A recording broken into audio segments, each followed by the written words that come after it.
Hello, I'm Dr. Donald Pfau from the Center of Chiropractic Neurology. Today I want to talk about anxiety and PTSD. Anxiety pretty much starts with shallow breathing. Yes, anxiety that people say, well, my brain isn't working right, or this and that. I'm not making the right chemistry in my brain. Yes, there are situations such as that, but what we find is with all anxiety situations is basically you're not breathing right too. So what we try to do is teach you proper belly breathing mechanics and stress reduction, as well as eating right, time management, things like this. Anxiety itself is a state, but when you sit there and try to medicate anxiety, and you're not really changing the breathing, you're not really fixing the problem.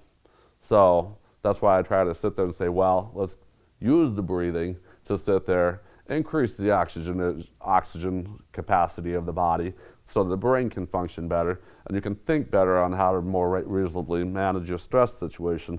I get it. Some of these situations are stressful and they're just terrible. For example, you take the PTSD, people that are coming back from Iraq and Iran, in situations like that, or people that have seen a very rough trauma.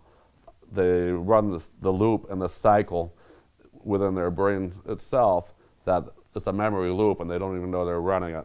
So not only will I sit there and look at the breathing, but you can actually sit there and change the way the brain perceived that trauma to flip it around so that the brain can think differently about it and you can manage that issue better. For example, when you have a trauma, let's say you saw something happen and you tend to be a visual person, but your brain is actually going to store that memory through maybe something you heard.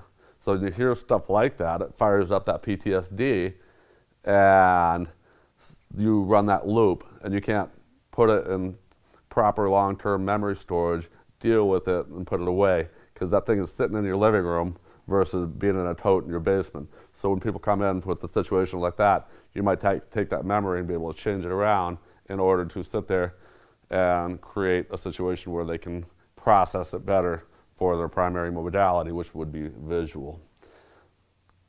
If you know someone who is suffering from this condition, please share this video. Feel free to give us a call at 608-370-7328 and we can answer your questions.